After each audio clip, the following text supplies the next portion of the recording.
The story of the world's most popular Christmas carol begins not in a grand cathedral, but in the humble circumstances of Father Joseph Moore.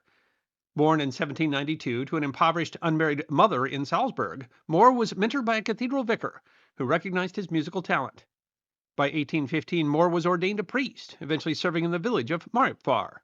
It was there in 1816 that he penned a six-stanza poem titled Stille Nacht, Heilige Nacht. There is no record of him ever explaining what specifically inspired the poem, although the stanzas may be referring to the quiet mountain countryside around Maripfar. The poem was written against a backdrop of immense suffering. The Napoleonic Wars had left the region politically fractured and economically devastated.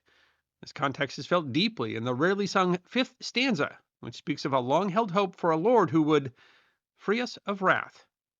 In 1817, Moore moved to the town of Obendorf. On Christmas Eve 1818, he visited his friend Franz Xavier Gruber, a local schoolteacher and organist, with a request: set his poem to music for that evening's midnight mass. Gruber composed the melody in just a few hours, and that night the two men performed the song for the first time, accompanied only by Moore's guitar.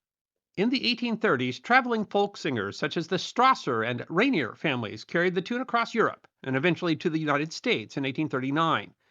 By 1859, the lyrics were translated into English, and Christian missionaries soon carried the hymn, in English, Silent Night, Holy Night, worldwide. Perhaps its most poignant moment occurred during the Christmas truce of 1914. German soldiers sang Stille Nacht from their trenches. The melody was so moving that British soldiers responded with their own carols, leading to a brief, miraculous peace in no man's land.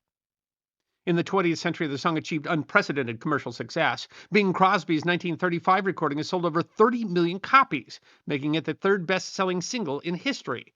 The song has been translated into hundreds of languages, has been sung by millions of people. It is one of the most recorded songs in music. If you listen to a different one of the more than 26,000 versions of the song on Spotify every night, you'd go more than 79 years before having to repeat a version. For years, the song's origins were shrouded in legend, with the melody often misattributed to masters like Beethoven or Haydn. Moore's contribution was only fully authenticated in 1994 through a signed manuscript. Despite writing the world's most famous carol, Father Moore died a pauper in 1848, having donated his earnings to the poor and elderly. He left nothing behind but his ragged cassock and a lifetime of good works. Today, while the original church in Obendorf is gone, Moore's guitar remains a display in a museum. The humble origin is perhaps the most compelling part of the story of the world's most popular Christmas carol.